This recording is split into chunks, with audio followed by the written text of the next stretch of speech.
Teman-teman, akan kami jelaskan ya apa saja itu sasaran promosi kesehatan. Sasaran promosi kesehatan adalah populasi target yang menjadi tujuan dari sosialisasi program kesehatan. Sasaran promosi kesehatan dibedakan menjadi 3 kelompok, yaitu sasaran primer, sekunder, dan tersier. Sasaran primer promosi kesehatan diartikan sebagai individu, keluarga, kelompok, dan masyarakat yang menjadi subjek kegiatan promosi kesehatan.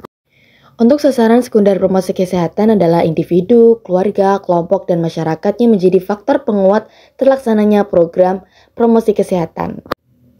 Dan sasaran primer promosi kesehatan adalah penentu kebijakan. Dapat diartikan bahwa semua pihak yang mendukung dan mengupayakan lahirnya kebijakan terkait program kesehatan itu bertujuan untuk meningkatkan derajat kesehatan masyarakat.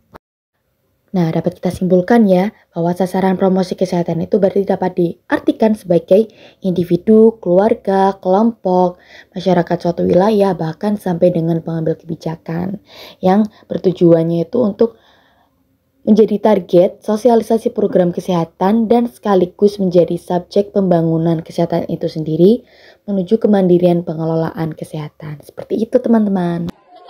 Oke, next kita akan berkunjung ke negara Korea. Di negara Korea kita tahu teori modifikasi perilaku dalam promosi kesehatan itu membantu mengubah kebiasaan yang tidak sehat. Intinya, teori belajar sosial ini menekankan belajar dari orang lain. Teori perilaku terencana fokus pada niat dan sikap. Sedangkan model keyakinan kesehatan pada persepsi resiko dan manfaat, pada model tahapan perubahan itu pada proses bertahap perubahan perilaku, dan teori penguatan pada reward dan punishment untuk membentuk kebiasaan sehat.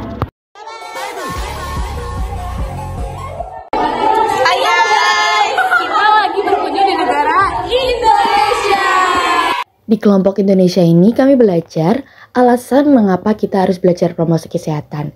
Jadi alasan mendasarnya itu adalah untuk pemenuhan kompetensi tenaga kesehatan yang handal yang mampu melaksanakan 4 upaya pelayanan kesehatan yang meliputi preventif, promotif, kuratif, dan rehabilitatif. Di negara Amerika ini kami belajar tentang konsep pendidikan kesehatan dan promosi kesehatan. Pendidikan kesehatan adalah suatu proses yang mengubah tingkah laku atau praktek kesehatan penduduk, termasuk pengetahuan dan sikapnya yang berkaitan dengan perubahan tersebut.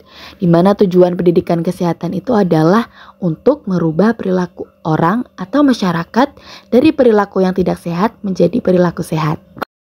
Oke, lanjut kita ke negara Singapura. Jadi di negara Singapura kami belajar tentang strategi promosi kesehatan. Strategi promosi kesehatan itu memiliki 3 komponen pokok, yaitu advokasi, bina suasana, dan gerakan pemberdayaan masyarakat. Advokasi dalam promosi kesehatan itu untuk memperoleh dukungan terhadap program kesehatan.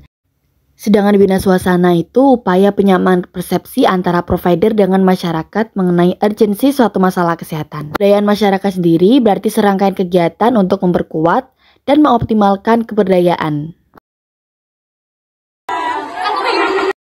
Lanjut ke negara Inggris, kami belajar tahapan alur penerapan strategi promosi kesehatan masyarakat. Tahapan penerapan strategi promosi kesehatan dimulai dengan diagnosa masalah kesehatan di masyarakat, kemudian menetapkan tujuan yang jelas, dilanjut mengembangkan dan merancang strategi promosi yang tepat, kemudian melaksanakan program dengan melibatkan berbagai pihak, serta melakukan evaluasi dan monitoring untuk memastikan tujuan tercapai dan program dapat diperbaiki secara berkelanjutan.